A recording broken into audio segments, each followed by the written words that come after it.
What's up guys, WSC Stage Creator back again with another video, and today I'll be reviewing Hell in a Cell 2021. So Hell in a Cell this year got moved from October to June this year, which is really weird and didn't seem to have any real reason for it, especially because the matches that were inside Hell in a Cell didn't really warrant the Hell in a Cell match stipulation. But this show was pretty solid, had a decent match card. In all honesty, it kind of felt like a filler show just so we can waste time until we get back to the fans for Money in the Bank, and they didn't want to do Money in the Bank without fans, so they had to throw something in here, something interesting. I guess they wanted to give us Hell in a Cell because that would be interesting. Backlash, I didn't review it last month because it was really a lackluster show. It was enjoyable but nothing really special, and I kind of feel the same way about this show. Good matches, but the build for the matches weren't really anything special, and on the show it really didn't deliver anything that you really need to go out of your way and see. But we'll get into all the details of the show and what was good, what was bad, and what was kind of mediocre. We'll start off on the kickoff show. We had Natalya versus Manny Rose, a match that was thrown together on the day, and I guess Manny Rose and Dana Brooke are feuding with Tamina and Natalya for the Women's Tag Team Championships, and Natalya made Mandy tap out with the sharpshooter, so nothing really important happened there. Then we started off the show with probably the best match of the night. It was Bianca Belair versus Bayley in a Hell in a Cell match for the Smackdown Women's Championship, and this match only got made a Hell in a Cell match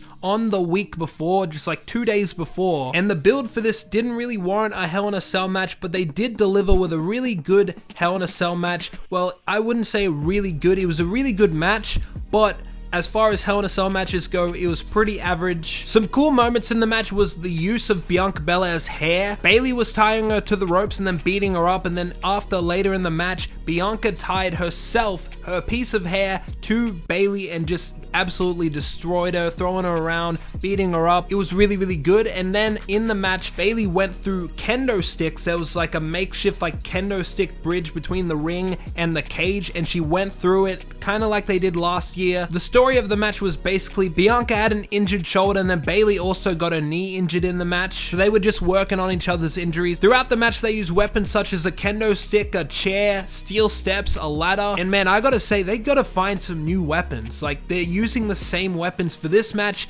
and this match. They really need to find some new weapons to use, because like they're using the same weapons all the time kind of gets boring. So if they can find some new weapons, that would be really, really good. The match had a really cool ending with a KOD onto a ladder that was set up. Really, really nice ending, and Bianca Belair wins. But again, pretty average Hell in a Cell match, but I would say it was the best match on the show. Then we had Seth Rollins versus Cesaro in a normal match, and these guys have been feuding for a while. Numerous attacks putting Cesaro on the shelf. This, if anything, should have been worthy of a Hell in a Cell match over all these other feuds, because like so much bad blood in this feud. This definitely should have been a Hell in a Cell. But anyways, doesn't look like this is over because Seth Rollins won the match. In the match, Cesaro pulled off his glove and then put it in his mouth. I wonder if that was just like a one-off little spot, or Seth Rollins is going to get rid of the one glove. And the match even started with Seth Rollins attacking Cesaro before the match even begun. So this feud has a lot of bad blood in it, and in the end, Seth Rollins won. He countered a sharpshooter into a small package and got the win, so kind of 50-50 booking here. Cesaro wins the WrestleMania, then Seth Rollins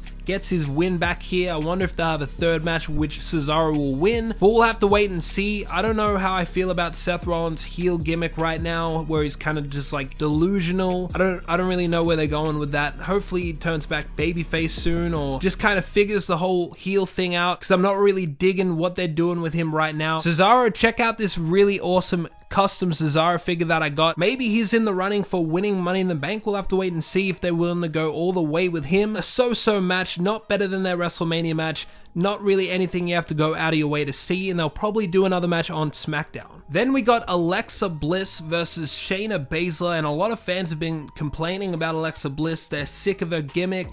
They want her to just stop doing it and go back to her old gimmick. And where is Bray Wyatt? I heard he went away for mental health reasons or something personal. Hopefully he comes back soon. I really want him to come back, and hopefully they do Alexa versus Bray or something where Bray can just get rid of the powers from her. Because I don't know, that's Bray's thing, and yeah, people are sick of Alexa Bliss doing this gimmick. And Alexa Bliss beat Shayna Basler here in the match. They had a normal match, it wasn't a cinematic match, this was live. And Alexa Bliss is doing this thing where she's like hypnotizing people, and she like hypnotized Nia Jax, and she got her to slap Reginald in the face, and then Alexa Bliss, she hit the DDT, the Sister Abigail, and the Twisted Bliss for the win. We'll have to wait and see what they do with Alexa Bliss, but hopefully she goes back to her old gimmick. I don't have too much of a problem with it, but a lot of people don't seem to like it, and I just want Bray Wyatt back, and I don't want her ripping off his stuff. So hopefully she drops it real soon. Then we have match number 1228 of Sami Zayn versus Kevin Owens, and I'm not one to complain about these two fighting again. You know, they always put on good matches, but this definitely wasn't one of their best. This was mainly just selling Kevin Owens' throat injury from the Nigerian nail, so yeah, nothing really crazy here. Sami Zayn gets his first win in ages, which I predicted, and I wanted him to win because he definitely deserves to win. He hasn't won since October in singles action, so he definitely needed this. And yeah, I'm not one to complain about these two having another match, but there wasn't much build to this, and they didn't really go all out here. So this was fine, but again, nothing you really need to see. And also, I would totally be for one of these guys winning Money in the Bank. I'm a big fan of Sami Zayn and Kevin Owens. I think they could both be really, really good Mr. Money in the Banks. Then we had Rhea Ripley versus Charlotte Flair for the Raw Women's Championship, and this needed to be on Raw. Why was this on a pay-per-view? I do not care about Rhea Ripley or Charlotte Flair right now. They're really boring to me. Rhea Ripley's been a huge disappointment on the main roster. It's not because of her booking, I just think she's underwhelmed as a talent on the mic. And even though Charlotte Flair is like the GOAT of the women's division, I've always just found her boring. I don't know what it is, she's just really boring to me. And this match was just one of those things where WWE does it again. They want to drag things out, and they like to just do these screwy finishes to drag things out longer. Like, they want to give Charlotte Flair the title, but they don't want to make Rhea Ripley look super weak losing it super soon, so they want to drag it out, but it's just boring. Like, why is this on a pay-per-view? Why is there a DQ finish where Rhea Ripley hits Charlotte Flair with the top of the announce table, and that's like a DQ? Like, geez. Like, when is hitting someone with like a wooden piece of a table a DQ? That's kind of ridiculous, and yeah, bad finish. Don't really care for the Raw Women's title picture right now, and yeah, just if you want to give the title to Charlotte, just do it already. It's kind of annoying. Hopefully she doesn't win Money in the Bank, but you know they like to give her everything. I hope Sasha Banks wins Money in the Bank. That would be much better in my opinion, but I bet Charlotte probably will win. Then we had the main event, and hopefully this could save the show, but did it? This match was a big fight feel here, but we have seen Lashley and Drew, and these guys could put on a hell of a match. I really wanted to do a figure match of these two, and I was going to for WrestleMania. I booked a really, really good match. I didn't get to do it, but these two could really do a great match. They've had great matches in TNA, Impact, and if they were going to go all out, they could do a really great match, but they didn't go all out at WrestleMania. WrestleMania Backlash was a triple threat, and here they wrestled a different style than a normal match, so you can't really kind of compare it. But this match wasn't really much of a wrestling match, it was more of a fight. It really felt intense. I think if they had blood, it would go over way better, but again, it's like one of these things where they didn't really have much of a cool finish in this match, and they used the same traditional weapons, the steel steps, the kendo stick, the chair, the table. MVP gave Bobby Lashley his cane. They did use the cell structure a lot, throwing each other into it. They used it really well, much better than the women did. Some of the cool moments was like Bobby Lashley trapped Drew McIntyre with a kendo stick in the corner, and he was just beating the hell out of him, punching him, and he was defenseless in the corner, and Drew McIntyre put up the fingers, disrespecting him, defiant in the face of the Almighty. At one point in the match, Drew McIntyre had the match won. The referee got knocked out. They opened the cell. New referee came in. Drew McIntyre was about to win it, but MVP pulled out the referee, and Drew McIntyre was pissed. He was about to win the title, and then they locked MVP inside the cage, and he was locked in there with Drew McIntyre. Drew McIntyre got his hands on MVP. There was a hurt lock on the outside of the ring, and then Drew McIntyre drove himself and Bobby Lashley through a table to escape. There was a spine buster off the apron through a table, and again, it was all good action, but nothing really that exciting when you have so many Hell in a Cell matches that were really awesome and unique how do you really top it? You know, it's hard to do that. But again, they're just holding back, it seems. It feels like they could do a lot more. They could use better weapons. They could go outside on top of the Hell in a Cell. And I know they don't want to do that all the time because it could get overused. I feel like they should just, you know, go do it. Do something creative. Do something different, you know? Something that will stand out and be remembered, but they didn't really do much. And then the finish was just terrible. Also, because it's the last pay-per-view in the Thunderdome, and you have Hell in a Cell, why aren't they figuring out a way to do a cinematic Hell in a Cell crazy spot with the cell? That's such a big missed opportunity. You could literally have someone break through the top of the cell into the ring and do it safely. Have like 2 different camera angles and do it for real, break through the cell, but have like a crash pad, do a different take, drop him down onto the ring and do a crazy spot. Such a big missed opportunity for the Thunderdome. How did nobody, the 200 people that work there, how did they not think of that? Absolutely ridiculous. That's no excuses for not doing that or thinking of that. Seriously, Hell in a Cell, you could do that safely.